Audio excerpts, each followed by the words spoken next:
Morning students.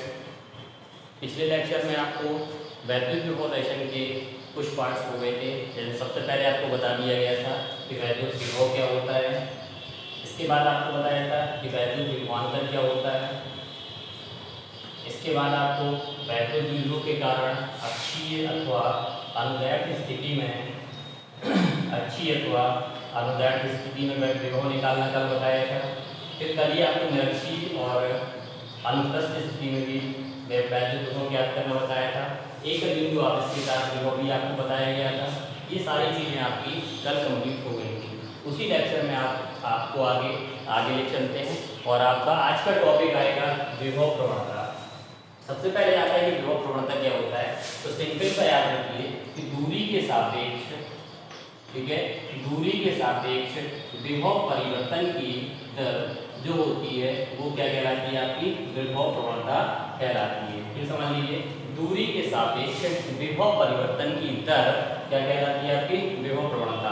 अब इसको अगर आप सांकेतिक रूप में लिखना चाहें तो क्या हो जाएगा, आपका विभव प्रवणता इक्वल आपका हो जाएगा, भाई विभव परिवर्तन है तो इसको आप dv लिख दीजिए और दूरी में परिवर्तन है तो क्या लिख दीजिए, dr लिख दीजिए। यानी क्या हो जाएगा, विभव प्रवणता बराबर dv बटे क्या हो जाएगा, आपका dr हो जाएगा।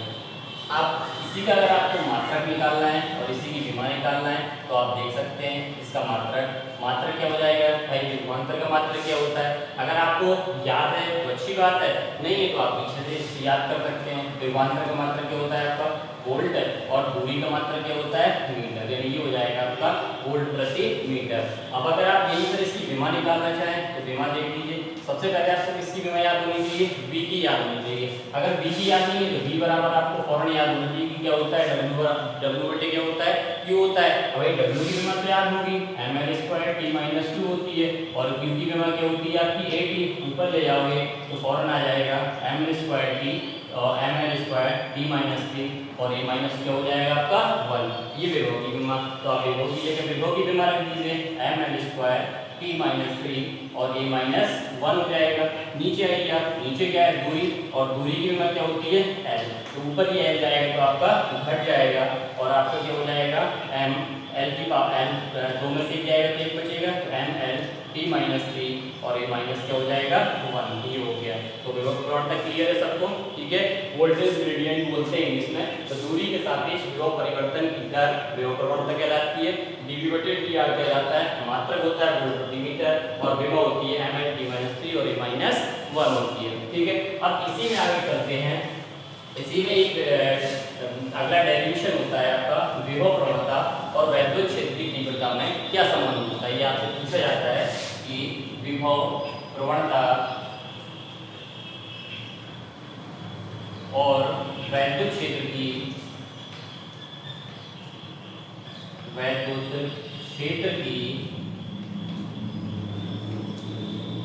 तीव्रता में संबंध क्या होता है, ये आपको निकालना है।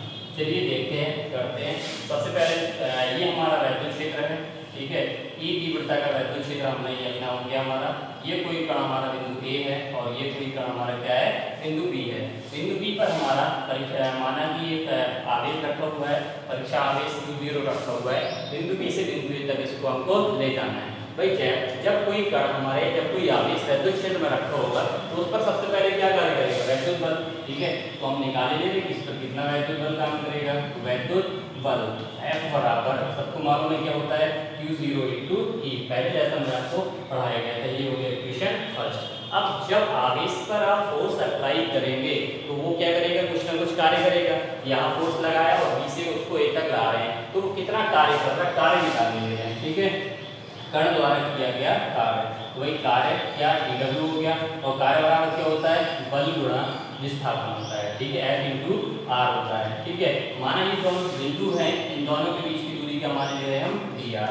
तो यहाँ क्या हो जाएगा, F × dr। F की वैल्यू आपके पास ऊपर दे रखी है तो q0 × E और इंटू कितना आ जाएगा आपका डी आर, और यहाँ क्या चल रहा है डी डब्ल्यू चल रहा है। आप क्या कर दो क्यू जीरो इसको नीचे ले आओ, ठीक है, ये हो जाएगा D W upon Q zero, और यहाँ पर आ जाएगा E into D R. Equation क्या हो गया आपका ये सेकंड हो गया, ठीक है। अब आगे इसी में आपको देखना है, ठीक है।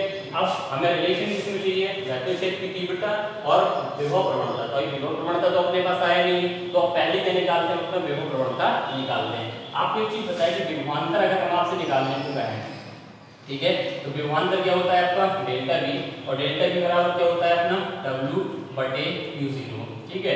अगर कार्य स्मॉल हो रहा है तो यहाँ ले लेंगे आप डब्ल्यू बटे क्यू जीरो ले लेंगे, ठीक है। अब डेल्टा वी क्या हो जाएगा, यहाँ पर विभव मान ले रहे हैं क्या है वी है, और बिंदु बी पर विभव मान ले रहे हैं वी माइनस क्या है आपका डीवी है। तो विभव प्रवणता विभवांतर क्या कहलाता है, अंतिम बिंदु पर विभव माइनस प्रारंभिक बिंदु पर विभव। तो क्या हो जाएगा आपका अंतिम पर विभव वी है और प्रारंभिक बिंदु पर विभव क्या है वी माइनस dv है, तो ये v माइनस dv, और इक्वल क्या हो जाएगा आपका dw अपॉन क्या हो गया क्यू जीरो, माइनस का अंदर मल्टीप्लाई कर देंगे तो v माइनस, और ये हो जाएगा प्लस का dv, और इक्वल क्या हो जाएगा dw बटे क्यू जीरो। v से भी क्या हो जाएगा कैंसिल, ये हो गया dv बराबर आ गया dw बटे क्यू जीरो आ गया। ये इक्वेशन क्या हो गया आपका थर्ड हो गया। अब देखो ये आपका dw बटे क्यू जीरो यहाँ इंटू dr के बराबर है, और dw बटे क्यू जीरो यहाँ आपका dv के बराबर है। तो दोनों इक्वेशन को आपस में इक्वल कर दीजिए, यानी आपको हो जाएगा फ्रॉम सेकंड एंड थर्ड। जब आप दोनों को बराबर करेंगे तो आपका क्या हो जाएगा, यहाँ से आ जाएगा आपका, यहाँ से ले लीजिए चाहे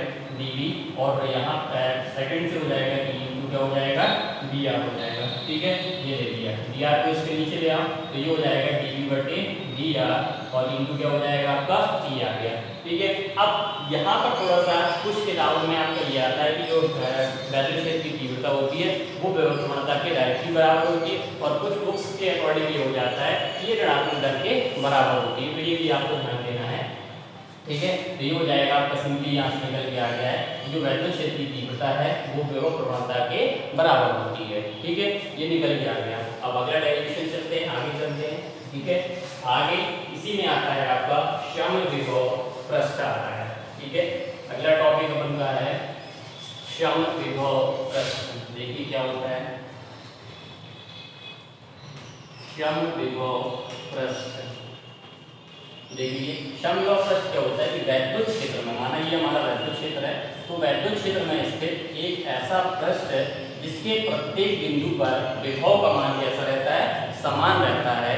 ऐसे पृष्ठ को क्या कहते हैं, सम विभव पृष्ठ। नाम ही उसका सम विभव, यानी विभव का मान क्या रहेगा आपका समान रहेगा। यानी वैद्युत क्षेत्र में स्थित एक ऐसा पृष्ठ जिसके प्रत्येक बिंदु पर विभव का मान समान रहता है, सम विभव पृष्ठ कहलाता है, ठीक है। अब यही आपकी विशेषताएं क्या होती हैं, तो पहली विशेषता तो ये होती है कि सम विभव पृष्ठ के दो बिंदुओं के बीच, ठीक है, जो विभवांतर होता है तो क्या होता है शून्य होता है, ठीक है। क्यों होता है, ठीक है, चलिए आपको पूरा डिटेल से बताया जाए। देखो सबसे पहले क्या होता है, आपको बताया कि सम विभव है, जब विभव समान है तो विभवांतर क्या हो जाएगा, जीरो हो जाएगा आपका।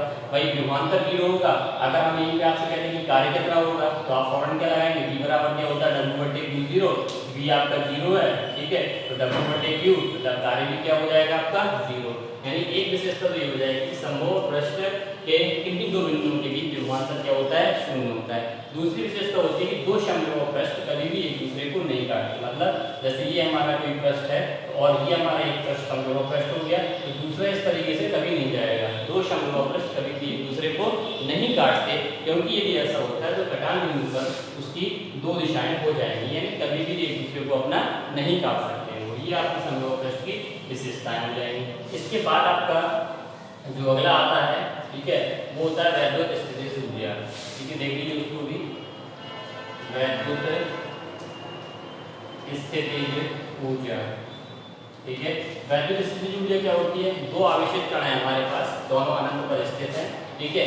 उनको पास पास लाने में जो हम कार्य करेंगे वही कार्य क्या हो जाएगा आपका वैद्युत स्थितिज ऊर्जा के रूप में संचित हो जाता है। अनंत पर स्थित दो आवेशित कणों को पास में लाने पर या वैद्युत क्षेत्र